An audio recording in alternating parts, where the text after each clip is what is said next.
Oi, pessoal, tudo bem com vocês? Espero que sim. É, Na última aula, nós estávamos conversando lá sobre as tecnologias na saúde, né? Gostaria de já pedir desculpas para vocês, porque deu uma cortadinha lá no final. Eu tinha falado algumas coisinhas que eu acho que vocês iam gostar. Terminado de falar, né, sobre a biotecnologia, eu tinha falado um pouco sobre as questões das vacinas, né, mostrado alguns gráficos. E tinha falado um pouco também sobre a resistência dos antibióticos, que é um assunto muito legal de se falar quando a gente entra na questão da biotecnologia. Eu tinha falado isso para vocês, também tinha feito umas sugestões de documentário, se eu não me engano foi o documentário Pandemia, que tem na Netflix. Quer dizer, eu vou checar essa informação, eu assisti ele estava na Netflix, agora eu não sei se ele ainda está disponível. Mas tinha um outro que chamava Antibiótico, que também falava da resistência dos antibióticos. E eu tinha achado legal passar para vocês. Eu acho que seria muito interessante. Eu vou ver se eu consigo eles. Consigo eles não, né? Consigo um link ou um nome deles certinho e vou passar para vocês. Outra coisa, eu andei olhando os comentários de vocês, fiquei super feliz. Tinha deixado até um comentário lá sobre essa questão do corte do vídeo, mas no geral eu fiquei muito feliz, agradecida e motivada, porque a gente sabe aí que nesse tempo de pandemia a gente fica muito isolado, né? E fica meio desacreditado o que o governo está passando, né? O que nosso país está passando agora, a desvalorização, né? A gente fica meio assim, mas a gente vê a recompensa, né? Então já queria agradecer a vocês, né, que estão me motivando bastante a continuar, a terminar, na verdade, porque a gente já tá na reta final, tá no finalzinho. E eu fiz aí, e também estão me ajudando a melhorar, né? Vocês vão ver que a qualidade dos slides, conforme a gente vai passando aí as aulas, também já está melhorando, tá? Então, é só fazendo que a gente aprende. Mas, no geral, eu tô muito feliz com vocês, com o feedback de vocês, tá? E se acaso vocês encontrar alguma coisa, falar, nossa, professora, você poderia melhorar isso? Pode falar também, tá? A gente aceita super. Gosto muito, tá? De sugestões e fica aí aberto para vocês. Hoje a gente vai falar um pouquinho sobre saúde do adolescente e sexualidade, tá? Eu tinha comentado, acho que no vídeo anterior, que hoje a gente ia falar um pouquinho sobre isso. Espero que dessa vez não corte, né? Que a gente consiga ver. E eu também vou falar um pouquinho mais devagar, que eu acho que o meu computador acabou dando uma embananada no final do vídeo passado, né? Ficou bem enrolado. Mas dessa vez eu vou tentar falar um pouco mais devagar. Essa aula vai ser um pouquinho mais extensa, tá? Porque ela abrange um conteúdo um pouco maior. Deixa eu só acender a luz aqui que eu tô no escuro.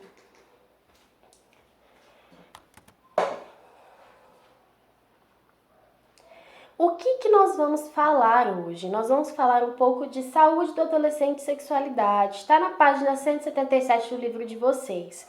Mais uma vez ressaltando, dá uma olhadinha lá, lê um pouquinho o livro, dá uma passadinha de olho lá, porque muitas vezes a gente pode acabar passando alguma coisa batido, e lá sempre vai ter um pouco mais de informação para vocês. A gente primeiro aí o tópico, a gente vai ver um pouco sobre puberdade e adolescência. Eu sei que provavelmente vocês já devem ter aí os seus 15, 16 anos, então já deve ter passado ou tá começando a passar por essas mudanças, tá? Depois a gente vai falar sobre sexualidade, sobre sexo biológico, identidade de gênero e orientação sexual. A gente vai aprender a distinguir isso daí, o livro de vocês também traz essa parte. Vai falar um pouquinho sobre métodos contraceptivos, que não são poucos, tem bastante tipos de método contraceptivo. E já puxando aí o gancho dos métodos contraceptivos, a gente vai falar um pouco sobre doenças sexualmente transmissíveis e outros tipos de doenças que também podem acometer aí ao organismo humano. Eu já queria conversar um pouco com vocês. Eu gostaria que essa aula ela fosse uma aula mais de conversa, mais de interação. Mas como não será possível no momento que a gente está fazendo aula assíncrona, eu peço para vocês que vocês encarem aí com a naturalidade que a nossa sexualidade ela deveria ser, né? A gente sabe que nós temos aí vários padrões, né? Uma construção social em cima da sexualidade, mas gostaria que fosse o mais leve possível essa aula para a gente conversar bem, para a gente se sentir acolhido, né? E não se sentir coagido. Então eu gostaria que vocês vissem essa aula com esses olhos, uns olhos um pouco mais leves, mais descomplicados, tá? Qualquer pergunta também vocês podem enviar para nós, que nós vamos responder lá no fórum também, a gente vai estar disponível lá para responder.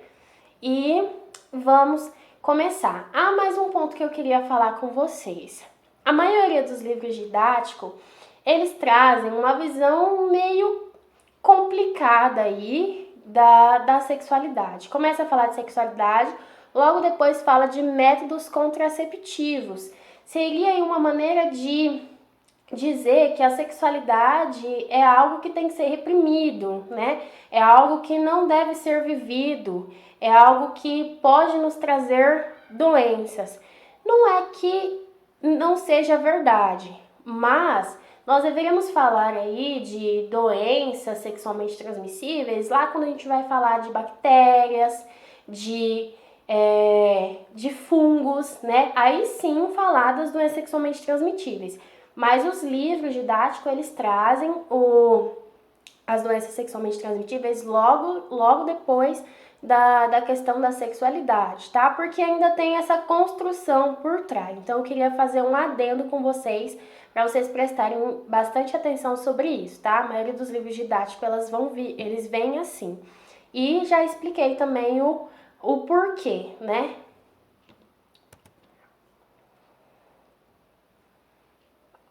O que é a educação sexual? A ES, como a gente chama nas escolas. ES é a sigla de Educação Sexual. Ela surge nas escolas a partir dos PCNs, que são alguns dos documentos que regem a educação nacional do Brasil. É considerado um tema transversal. O que é um tema transversal? Que ele pode ser abordado em várias outras matérias, não só na matéria de biologia ou ciências. E ela acontece da pré-escola até as últimas séries do ensino médio. Todos os anos, por mais que vocês não se lembrem, vocês estão vendo sobre educação sexual, porque é uma coisa que está no nosso dia a dia. E ela é adequada para cada faixa etária, né? Quando vocês são crianças, né? Por exemplo, eu já trabalhei na creche, então quando a gente vai conversar com crianças, que a gente vê alguma situação, nós temos que ter uma linguagem diferente, né? Nós temos que ter uma linguagem bem mais adequada para conversar com aquela criança. Quando vocês já são um pouco maiorzinhos, algumas coisas que a gente fala, vocês acham engraçado. Isso é normal, né? Quando já são mais velhos, vocês já vão encarar isso com uma seriedade um pouco maior, tá? Então, cada faixa etária a gente tem uma linguagem específica para falar sobre a educação sexual. Tava quase me esquecendo. Olha embaixo, eu pus uma sugestão de vídeo para vocês entenderem um pouco mais sobre a educação sexual na escola. O nome do vídeo é Ser Jovem Hoje, Educação e Sexualidade. Depois eu vou estar disponibilizando ele para vocês, junto com a professora Josi, tá? Para vocês assistirem e terem uma noção de como que isso funciona nas escolas, tá? A educação sexual, por que é importante discuti-la na escola, né? Alguns dos motivos são o autoconhecimento. Falar sobre o nosso corpo é estimular a construção da nossa autoimagem e ajuda-nos a desenvolver a nossa própria autoestima, tá? Então, quando a gente conversa sobre o nosso corpo, isso nos dá mais segurança quando nós trocamos informações, quando nós entendemos como tudo isso funciona, né? A nossa máquina funciona porque o corpo humano é uma máquina, tudo tem que estar funcionando perfeitamente. Então, quando a gente entende se a gente sobre o nosso corpo, quando a gente consegue se ver e se entender, a gente constrói a nossa própria imagem e desenvolve a nossa autoestima. Outro motivo, a autoproteção. Ensinar a diferenciar toques e afetos para assim prevenir a violência sexual. É bem comum essa questão da autoproteção, principalmente quando são crianças, né? Quando tem uma idade menor, né?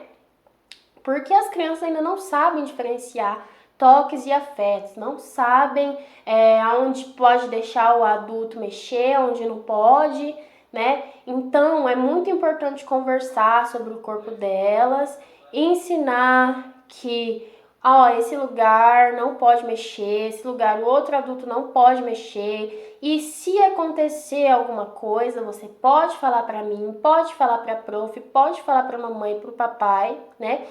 Para a gente poder ajudar a prevenir a violência sexual, porque é isso, é a informação, é ensinar, o ato de ensinar que ajuda essa questão. A prevenção, também a questão da educação sexual, envolvida aí a questão da prevenção. A gente acabou de falar sobre um pouco isso, que eu já dei uma introduçãozinha sobre as ISTs, né? Que DST a gente não pode falar mais, não é mais aceito, tá? É IST, mas eu já vou falar isso aí um pouquinho mais pra frente. A prevenção tem a ver de como se proteger na atividade sexual para evitar a disseminação de doenças, evitar uma gravidez indesejada, evitar aí qualquer outro tipo de doença que possa decorrer aí. Por exemplo, as mulheres têm bastante problemas com cólica, com útero, tem a endometriose. Então, como saber, como diagnosticar, né? Como entender, como perceber isso para procurar ajuda. Então, essa também é uma questão da educação sexual.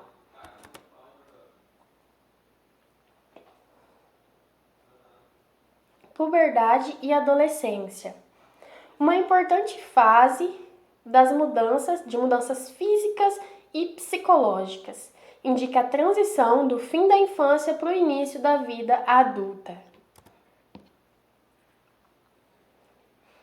A puberdade masculina. Então, nós vamos falar um pouquinho sobre as mudanças no corpo masculino. Primeiramente, é importante ressaltar que cada pessoa tem um ritmo, cada corpo tem um ritmo. Geralmente, essas mudanças nos homens começam a aparecer um pouco mais tarde, por volta dos 12 até os 14, 15 anos. A produção do hormônio testosterona no corpo masculino, no corpo feminino também tem, mas é baixa, mas a produção do hormônio testosterona no corpo masculino, ela acarreta diversas mudanças no corpo, né? Alguns dos sinais aí são a voz, que vai engrossar, vocês vão perceber aí o aparecimento de acnes, vão ter acnes aí no rosto, no peito, nas costas, vão perceber bastante isso. O aparecimento de pelos pubianos, que são algumas das características secundárias. Vocês vão perceber o desenvolvimento do órgão reprodutor. O saco escrotal ele vai aumentar de tamanho, o pênis também. Os pelos, né, axilares e faciais também vão começar a aparecer, das axilas, a barba. Vai ocorrer um ganho de massa muscular, tá? Vai aumentar de tamanho. Nesse momento que aparece também o estirão do crescimento. Então, essas são algumas das mudanças que vão ocorrer no corpo masculino durante esse período da puberdade. Mas e no corpo feminino? Como acontece a puberdade feminina? Bom, as mulheres, a gente já sofre um pouquinho por natureza, né? As coisas não são tão simples assim, né? Primeiramente, lembrando mais uma vez que cada corpo tem um ritmo, né? Mas a nossa puberdade, ela começa bem mais cedo, ela começa ali por volta. Tem relatos de mulheres que começaram a puberdade, iniciaram esse tempo de mudanças, né? Com 8, com 9 anos, tá? Mas o normal é dos 10 aos 12. Como eu disse, cada corpo tem um ritmo. Tem menina que vai menstruar com 14, com 15, tem menina que vai menstruar com 9, né? Eu conheço meninas que menstruaram com 8, com 9 anos. Então, assim, já tem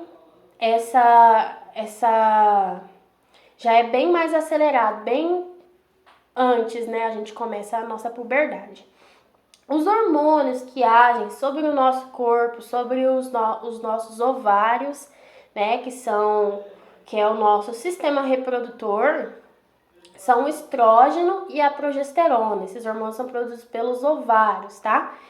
É eles que causam as características secundárias, que é o aumento dos seios, o afinamento da cintura, crescimento de pelos pubianos, pelos na axila, acne também é bastante comum e a nossa temida menstruação, né? Que a primeira nas meninas é chamada de menarca e a última menstruação no final da vida é chamada de menopausa, tá? Todas essas características são causadas pelo estrógeno e a progesterona, junto com outros hormônios que são secretados pela nossa hipófise, que é o LH e o FSH, o hormônio luteinizante e o hormônio folículo estimulante. Esses hormônios, esses 4 hormônios são os hormônios que eles estão ligados aí à nossa puberdade, tá? As nossas mudanças. Cuidados com a higiene íntima. A gente geralmente não tem quem converse com a gente sobre isso. A gente acha que é um negócio tão normal, a gente aprende assim, a gente nem sabe quando que a gente aprendeu, né? Pra falar a verdade.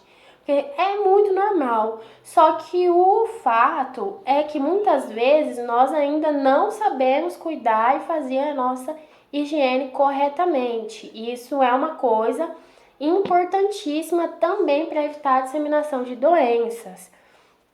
Nas mulheres, a gente tem ali, quando vocês estudarem o sistema reprodutor feminino, o sistema reprodutor masculino, vocês vão entender um pouco melhor como isso funciona. Mas ali nas mulheres, entre os grandes lábios e os pequenos lábios, quando a gente vai fazer essa higiene, é importantíssimo a gente fazer ali entre os pequenos e os grandes lábios, né? Porque a gente precisa tirar a sujeira que fica por ali, né? Durante o dia, que a gente anda muito de calça jeans, né? Então, aquela sujeira ali é chamada de esmegma. Aí a gente vai fazer essa higiene íntima, vai tirar todo esse esmegma e isso vai melhorar a nossa saúde íntima. A mesma coisa acontece com os homens. Os homens também tem que levar ali em volta do prepúcio, né? Puxar a pele e lavar em torno ali para tirar também o esmegma, tá? Isso é muito importante para a gente não ter problemas secundários decorrentes da falta de higiene, tá? A produção de hormônios no nosso corpo, ela também acarreta aí em outros odores, em outras partes do nosso corpo. Por exemplo, quando a gente sua muito, é muito importante o uso de desodorante, tá? Não tanto, tá, pessoal? Não usem desodorante para dormir, só usem durante o dia que é necessário.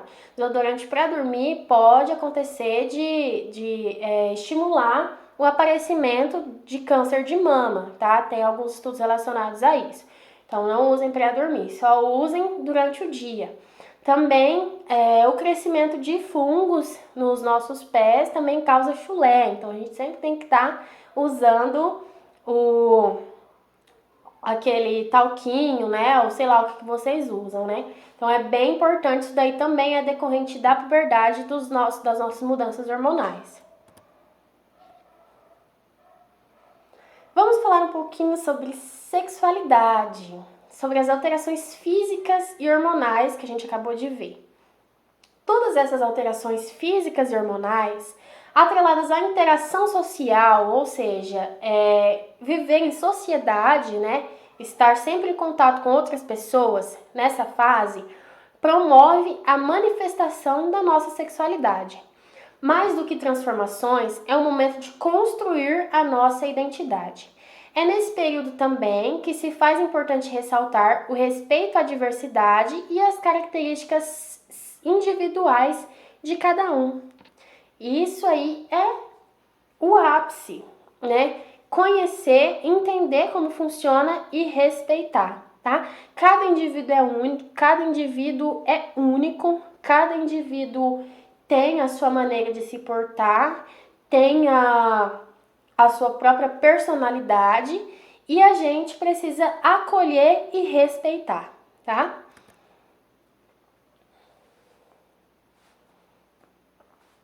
Sexualidade, identidade de gênero e orientação. Como distinguir? O livro de vocês traz isso daí, essas questões bem explicadinhos. Então, dá para diferenciar bem certinho, que a gente às vezes fica meio confuso com essa questão de sexo biológico, de orientação, de identidade de gênero. Deixa a gente meio doido às vezes, porque principalmente quando a gente está conversando com uma pessoa que às vezes não entende, né? Não entende muito bem e ela acaba confundindo a gente. Então, assim, para vocês não se confundirem mais, tá? Quando precisar, pode ir lá no livro de vocês, também tá escrito lá. O sexo biológico é o sexo definido pelo sistema genital, né? Ou é macho ou é fêmea. Isso aí não tem o que discutir. Na verdade, existem exceções, né? Mas pra gente entender um pouco aí nesse momento, vamos pensar em macho e fêmea, né? Algumas exceções eu digo porque existem algumas pessoas, raramente, né? Alguns problemas genéticos que fazem com que a pessoa nasça hermafrodita. Existe. É raro, tá? Mas pra gente estudar agora, a gente vai considerar macho e fêmea, tá? Identidade de gênero. São conjuntos de padrões, valores e comportamentos definidos historicamente pela sociedade que designam os gêneros masculino e feminino. Então, é todo um padrão de comportamento, de construção social, construção histórica dos indivíduos para fazer com que as pessoas se identifiquem com o masculino e com o feminino. As mulheres tem toda aquela construção social e luta pela igualdade de gênero, né? Porque nós somos aí injustiçadas pelo sistema. Então, essa é uma construção social e histórica, tá? Que nos fez estar onde estamos, do jeito que estamos. Então, vocês conseguiram entender a questão de masculino e feminino, né?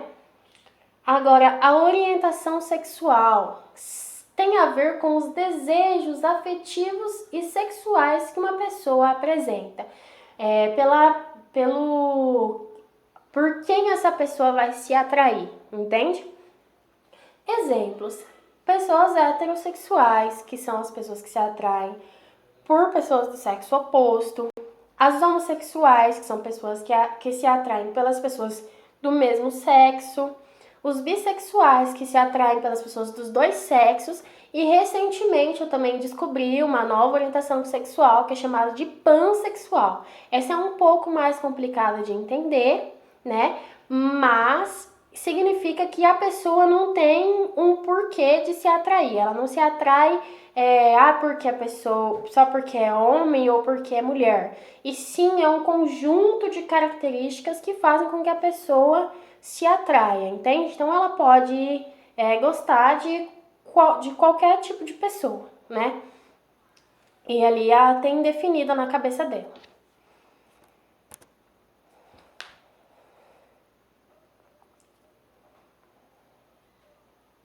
Vamos falar um pouco agora sobre os métodos contraceptivos.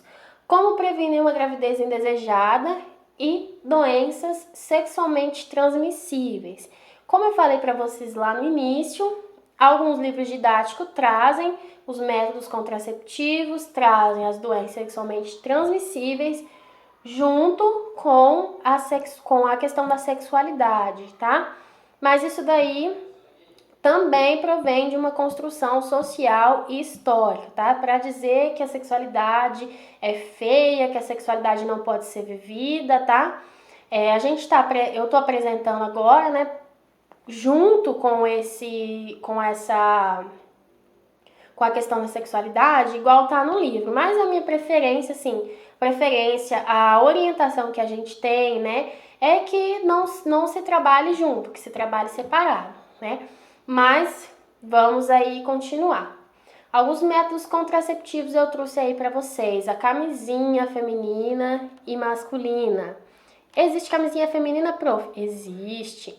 A camisinha masculina, né? Vocês já devem ter visto em algum momento, né?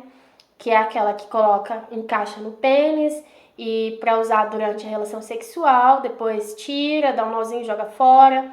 A feminina, ela é introduzida diretamente na vagina e ela fica com um pedaço para fora e acontece o ato sexual, depois ela é retirada e também jogada no lixo. Elas usam praticamente da mesma forma, só que a feminina tem que ser introduzida na vagina.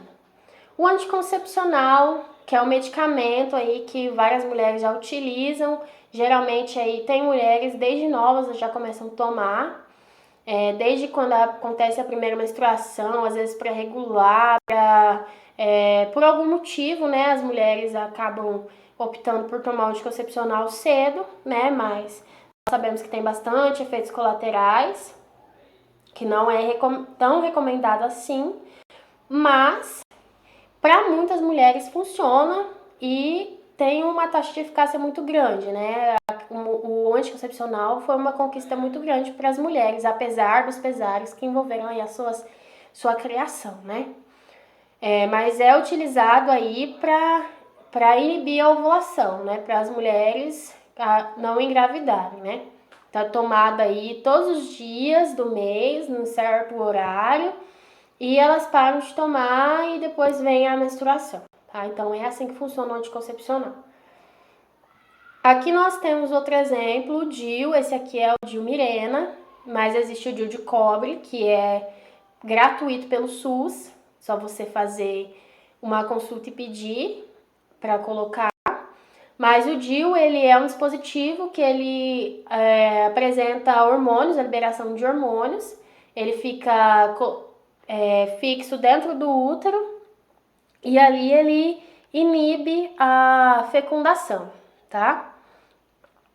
A tabelinha aqui, convenhamos, não é um método muito eficaz, só para quem tem assim a menstruação bem reguladinha, né? Que ela vai contar aí os dias do mês, vai dar certinho o dia a data da sua ovulação e nesse dia você não pode ter relação sexual, porque pode acontecer de você engravidar. Então, esse método não dá muito certo, a gente sabe que não é um dos métodos menos eficazes. Então, recomendo aí procurar um método mais eficaz, tá? Sempre sem deixar a camisinha de lado, tá, gente? Porque a camisinha, além de prevenir, não é só prevenir a gravidez, em vez ela previne também a transmissão de doença. Então, mesmo que você tenha algum desses outros métodos aqui que a gente vai conversar, é sempre bom utilizar a camisinha, tá? Que nós temos a cirurgia, que para mulher é a laqueadura e para o homem é a... Ai, gente, esqueci o nome do homem. Mas essa cirurgia, ela faz a laqueadura, por exemplo, ela faz um corte na trompa, né? E faz com que os oócitos não sejam liberados, tá?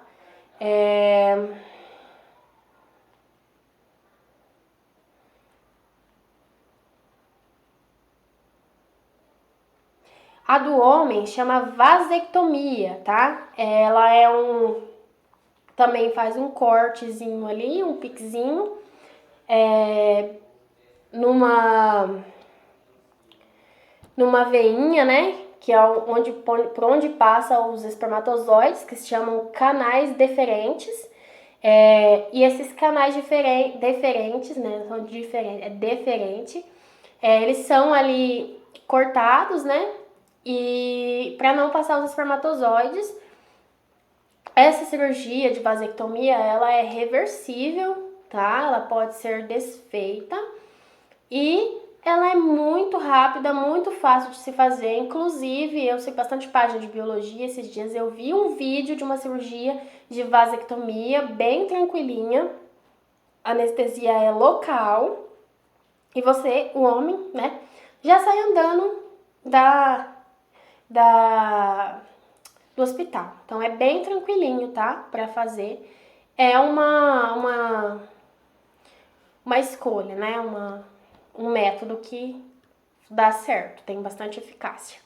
Aqui nós temos o diafragma também, que é um método contraceptivo feminino, que isso aqui ele fica colocado bem no fundo lá no colo do útero, e para não passar aí os espermas. Esse implante é outro método contraceptivo feminino. Gente, a maioria dos métodos contraceptivos é feminino, né? É complicado isso daí, tem uma grande discussão por trás disso daí. Mas enfim, esse método é o implante, ele é um método mais novo, né? Eu acho que eu até comentei sobre ele na aula passada, que é onde fica um dispositivo, fica debaixo da pele, ele é implantado sob a pele, e ele libera hormônios para não evitar a gravidez. Esse é um outro contraceptivo, chama contraceptivo de emergência, mais conhecido como pílula do dia seguinte. A pílula do dia seguinte ela é usada até 24 horas após a relação sexual, só que quanto mais tempo se passa, menos eficácia ela tem, então você tem que tomar logo depois da relação sexual desprotegida. E ela evita a gravidez, né? Na verdade, o funcionamento dela não é... Muitas vezes as pessoas falam, a pílula do dia seguinte é pílula abortiva. Não é, ela não é abortiva, tá? Se você já estiver grávida, a criança vai ficar lá, não vai ter nenhuma alteração. Mas se você não tiver, ela vai causar uma diferença de pH na vagina e vai evitar que os espermatozoides cheguem até o útero. Então, esse é o método de ação da pílula do contraceptivo de emergência, a pílula do dia seguinte, tá? Esse aqui também é um anel vaginal, que é um anel que libera hormônios. E o coito interrompido, que é o mais ineficaz, né? E é o que mais acontece e é o mais ineficaz.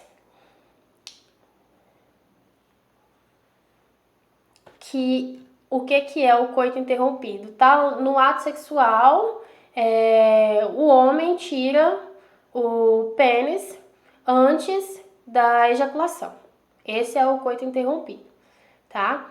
Então, esse é o que mais dá errado, gente. Não vão por esse método nunca. Fiquem espertos. Sempre usem camisinha.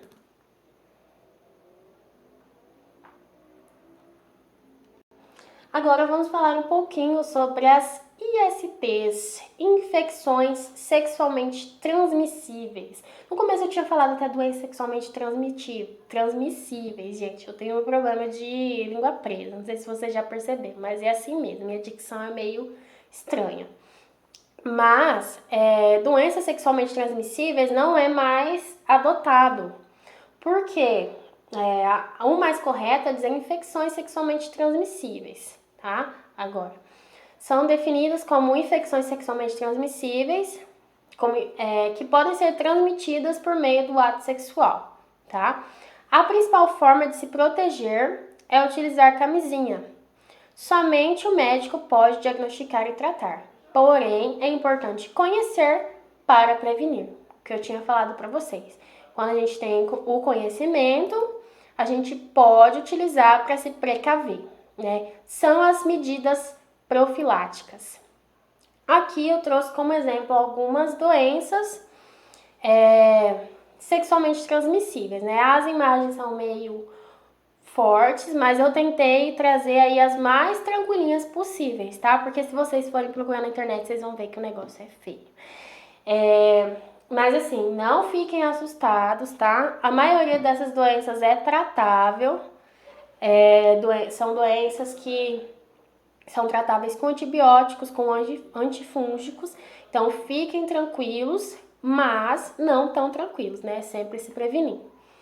Porque essas doenças, a maioria é bem dolorosa.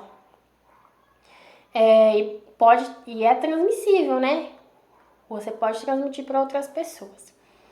A gonorreia, ela é causada pela bactéria Neisseria gonorrhea.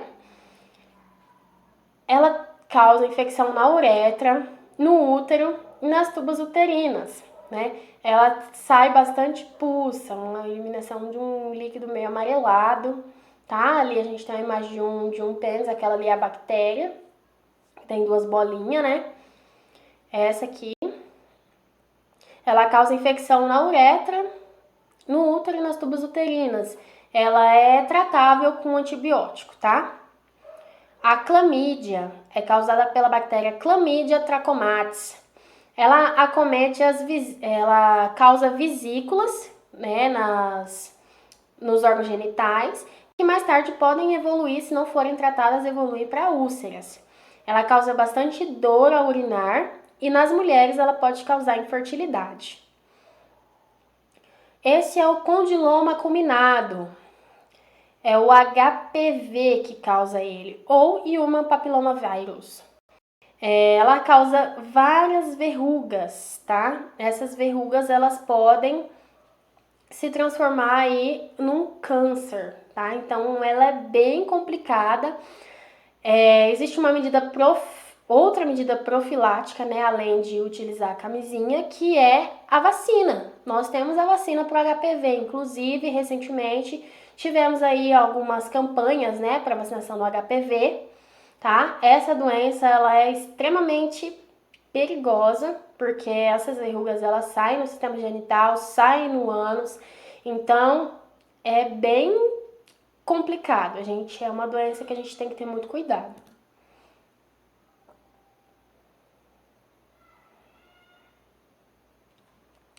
Aqui a gente tem uma fotinha da sífilis, que é causada pela bactéria Treponema pallidum, tá?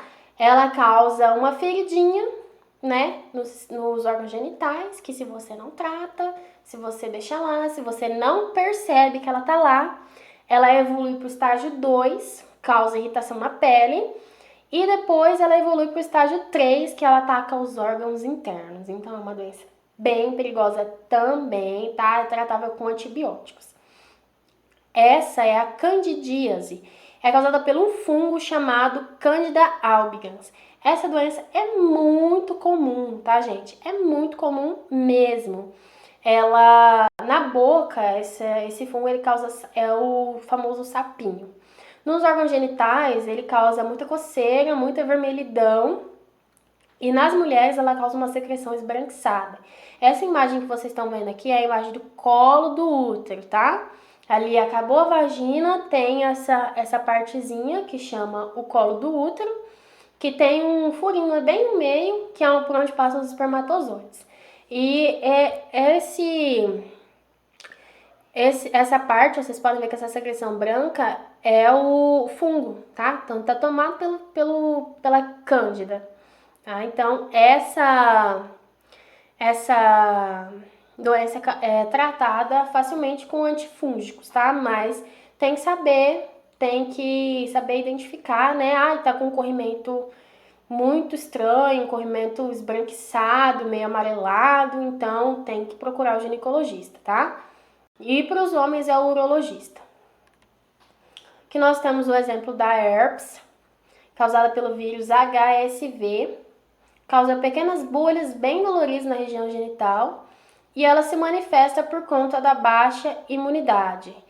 Essa não tem cura, tá? Cerca de acho que mais de 90% da população tem esse vírus, porque esse vírus, ele é um vírus bem complicado, ele fica escondido. Ele é um vírus que não te causa problema nenhum, mas se acontece alguma alteração hormonal, sofre algum estresse, a sua imunidade abaixa por conta de alguma situação, né, esse vírus aparece, né, favorece a proliferação desse vírus. E esse vírus não tem cura, né? Só tem o tratamento ali, vai utilizar algumas pomadas, alguns antibióticos, antibiótico não, algumas pomadas, né, para a região ali, para fazer sumir. Mas essa doença não tem cura. Se você passar por algum estresse, ela volta. Então, a gente tem que tomar cuidado para a gente não passar, né? Quem já tem histórico aí de herpes, saiba que passa, né? Mas não fiquem assustados.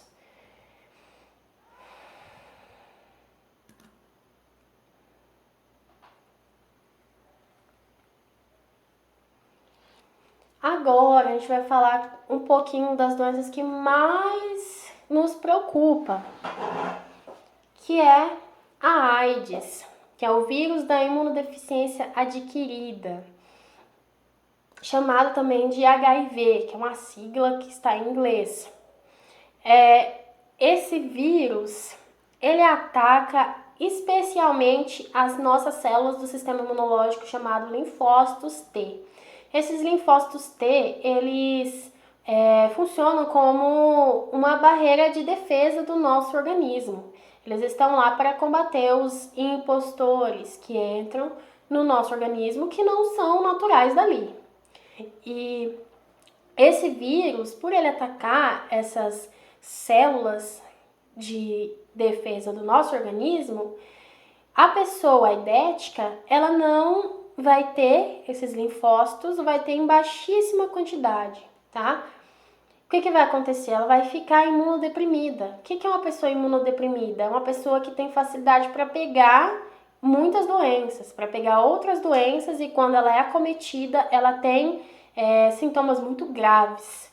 Então, são pessoas que precisam viver sempre tomando os remédios para ter baixa carga viral, que é um coquetel de remédios, para baixar a carga viral do organismo, e tomar cuidado para não pegar outras doenças, porque dependendo da doença que a pessoa pega, ela não sobrevive, porque ela não tem essas células de defesa no organismo. Ou a quantidade que ela tem não dá conta, né, de expulsar, acabar com a doença. A AIDS, o HIV, ela é transmitida aí por via transplacentária, por leite materno, então mães aidéticas não podem amamentar, transfusão de sangue, relação sexual desprotegida por sêmen ou secreções vaginais. Ou seja, contato físico, beijo, abraço, compartilhar os mesmos objetos não transmite a AIDS. O que transmite a AIDS é o contato com as secreções ou via transplacentária, que é da mãe para o bebê, né? Se a placenta se rompe, a mãe pode passar para o bebê. O leite materno e transfusão de sangue, tá? Para a pessoa que acha que teve contato com o aidético, que acha que acabou pegando, né, o vírus do HIV, ela vai até a UPA, né, ou a UBS, aqui a gente chama de UBS, não sei como fala aí, mas o PA, né, para um atendimento, vai procurar um atendimento, né, e ela vai conversar e ela vai fazer um exame. A partir desse exame de sangue é que vai ser constatado se ela tem uma carga viral ou não. E aí o médico vai saber administrar um coquetel de antibióticos, né? Ainda tem mais alguns testes que tem que fazer depois, não às vezes pode dar um falso positivo, um falso negativo, então ainda tem uma questão, bastante testes que ainda tem que ser feito depois para confirmar se a pessoa é aidética ou não, tá? Mas, pessoal, não tenham medo quando vê quando souber que uma pessoa é aidética, não tenham preconceito, tá, gente? Porque a vida dessas pessoas já é complicada e a gente sempre tem que pensar no outro como se fosse a gente, né? A gente na situação do outro. Então, eu não gostaria de ser tratado assim, então também não vou tratar assim, né? Então a gente tem que conhecer, entender para poder se prevenir e também saber como a gente vai agir com as outras pessoas, né? O que seria, o que a gente faria para respeitá-las, para não discriminá-las, né? Os nossos limites, né?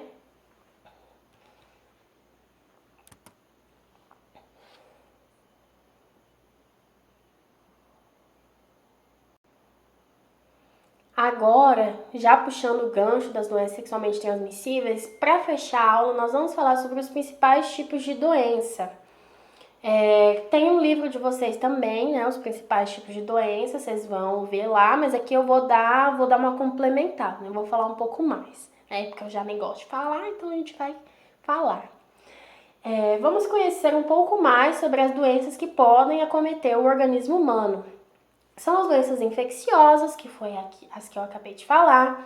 A gente vai conhecer um pouco sobre as doenças degenerativas, as ocupacionais, as carenciais e as doenças causadas por toxinas, tá?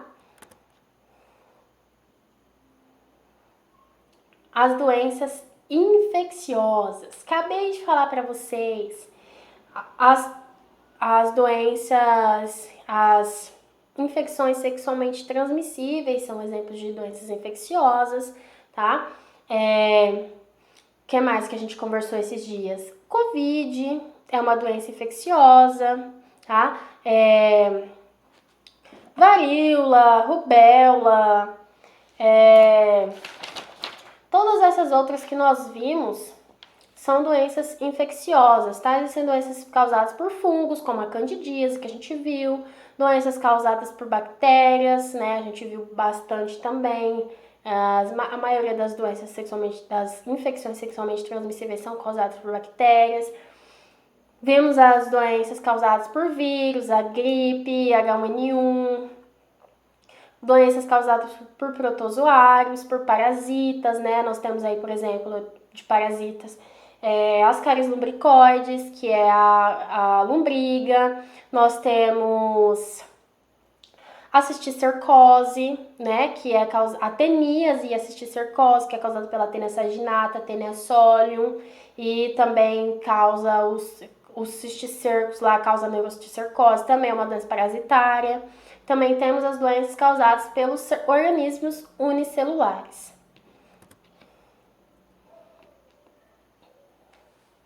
Doenças degenerativas são doenças que acometem alguma parte, órgão ou tecido do corpo e que podem se espalhar para outras áreas. Um exemplo clássico é o câncer, tá? Que o câncer pode dar em vários locais: câncer de mama, câncer de colo de útero, câncer de pulmão, né? Todas essas doenças, todos esses cânceres, se der metástase, ele pode. Metástase é uma multiplicação exagerada das células cancerígenas. Se acontecer aí uma metástase, ele pode atingir outros órgãos tranquilamente, tá? Alzheimer também é um exemplo de doença degenerativa, artrite, artrose, esclerose, que geralmente dá em pessoas idosas, tá? A artrose, a artrite geralmente dá em pessoas idosas, a esclerose não tanto, né? Mas são alguns exemplos dessas doenças degenerativas. Agora nós temos as doenças ocupacionais, que são causadas por movimentos repetitivos, desvios posturais ou exposição de situações que possam causar enfermidades. Por exemplo, a LER, que é uma doença muito comum, principalmente agora que todos nós estamos trabalhando em home office. Antes já existia, né, porque algumas pessoas já trabalhavam bastante com o computador, mas a LER significa lesão por esforço repetitivo. Um esforço que a pessoa faz durante muito tempo que acaba causando uma doença no local, né? Pessoas que digitam muito, têm dores nas articulações, tem dor no pescoço, pessoa que fica muito na frente do computador, dor no pescoço, dor nas costas. Então, hérnia de disco, varizes, pessoa que fica muito de pé, né? Dá varizes nos membros inferiores. Então, todas essas doenças são doenças ocupacionais ou doenças do trabalho, tá? Que a gente fala.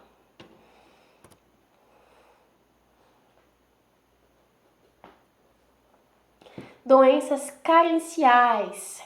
O nome já sugere. Doenças carenciais significam doenças por conta de falta de vitaminas, por carência de vitaminas ou minerais no organismo. Ou alguns minerais que o nosso corpo não produz, né? Que eles têm que ser obtidos. Então, por exemplo, escorbuto. Escorbuto é muito cobrado no Enem. Tem muita questão falando sobre escorbuto. A falta de vitamina D. Anemia ferropriva, que existem 2 tipos de anemia, que é a anemia falciforme e a anemia ferropriva, que é por falta de ferro, tá? Anemia por falta de ferro, ferropriva. A anemia falciforme, ela é da genética, né? Que acontece que as células do organismo, né? As hemácias, elas não têm aquela forma redondinha, elas têm a forma de foice. Então, essa é a anemia ferropriva. A hipocombolamia... gente, eu não consigo falar esse nome nunca. Hipocobalaminemia é a falta de vitamina B12, tá? Também é um exemplo que eu coloquei aí, mas podia ter deixado sem, né? Porque eu não sei falar esse nome. Mas enfim, agora vocês sabem, se um dia vocês veem alguma questão, vocês vão lembrar que é vitamina B12. Espero eu, né? Agora nós vamos falar um pouquinho sobre as doenças causadas por toxinas ambientais. A doença causada por toxina ambiental, ela tem como aí principal causa a exposição de toxinas, a toxinas, pesticidas e a poluição. Por exemplo, quem não tem rinite? Eu sofro muito de rinite, só de falar dá vontade de espirrar. Eu tenho uma rinite terrível, horrível. Na minha família, eu tenho rinite, minha mãe tem sinusite, meu irmão tem bronquite. Então, todas essas doenças são doenças causadas por exposição a toxinas ambientais. A poluição, por exemplo, tá? Tem gente que existem vários tipos o que causa alergia na gente é muito específico, né? Eu, por exemplo, a minha alergia é de ácaro, né? Que é bicho, não tem nada a ver com toxinas. Mas eu também tenho, quando tá muito seco o tempo e tem muita poluição, o ar tá muito poluído, né, que tá sem chover há muito tempo, aquela poluição, aquela barreira escura que a gente vê quando a gente tá no alto de algum lugar, assim, que a gente consegue ver a cidade, a gente vê uma barreira escura, né, aquilo lá é poluição. Então, aquilo também me causa rinite, tá? A bioacumulação. Como eu vou dar um exemplo de bioacumulação para vocês? Mercúrio é um exemplo de toxina ambiental que causa doença, tá? Vou explicar para vocês como que acontece a bioacumulação, né? Quando os garimpeiros, eles estão mexendo lá no rio, estão garimpando e tirando as pedras preciosas, eles precisam utilizar mercúrio. Quando eles utilizam esse mercúrio na água, esse mercúrio fica ali. Então, os animais, as plantas, os animais, né, no caso, né, eles vão se alimentar dessa água com mercúrio. As plantas vão utilizar dessa água também, vão se impregnar de mercúrio. Depois nós vamos lá, vai comer o peixinho daquela água, vai colher ali uma frutinha, né, de uma planta que estava ali naquela região, que a água estava cheia de mercúrio. E esse mercúrio, ele não vai sumir da cadeia alimentar. Ele vai ficar e ele vai se acumular. Então, a planta que absorveu o mercúrio vai ser comida por outro bicho, por um bicho. Esse bicho que absorveu a planta vai pegar esse mercúrio, né? Vai ser contaminado por esse mercúrio. E nós vamos lá, vamos matar o bicho, vamos assar, vamos comer, né? O coitado. Não que esteja errado, né, gente? Cada um tem uma opinião. Mas vai acumular mercúrio na gente. Isso ao longo tempo vai causar vários tipos de doença, várias enfermidades, tá? Césio 137, quem não sabe dessa história, por favor, vá procurar, vá assistir o vídeo. É uma história triste, mas é uma história incrível. É um exemplo, né, de doenças causadas por toxinas ambientais que aconteceu aí, se eu não me engano, em Goiânia, faz bastante tempo. Um cara achou uma máquina. Essa máquina tinha ali ele desmontou a máquina, né? Uma máquina que ficava num antigo hospital. Ele desmontou a máquina e achou uma caixinha lá com um pozinho azul. Nossa, ele achou lindo, maravilhoso, aquele pó azul brilhante. Ele não sabia o que era, mas ele achou maravilhoso. Ele pegou, ele levou para casa dele, mostrou pro irmão dele, mostrou pra irmã dele, a filha dele brincou com o pó, passou na cara, passou no rosto. Muita gente ficou sabendo desse pó e queria mexer com esse pó, queria pegar com esse pó. Resultado era Césio 137, altamente tóxico. Todo mundo morreu e quem não morreu ficou com sequela, né? Então, assim, é uma história triste, mas pra gente aprender, né? A estar sempre atento com as coisas que a gente tá mexendo, né? Não mexer sem saber. É um exemplo de doenças causadas por toxinas ambientais. Quem quiser assistir, tem o documentário no YouTube, tá? Está lá disponível para vocês. É mais uma sugestão que eu faço, porque eu sou a doida dos documentários, eu gosto de assistir tudo. Então, essa é mais uma sugestão que eu dei pra vocês. Quem tiver curiosidade, dá uma passadinha lá, tá? E vê esse documentário que é bastante bacana. Então, com isso, eu fecho a aula de hoje. Espero que vocês tenham gostado.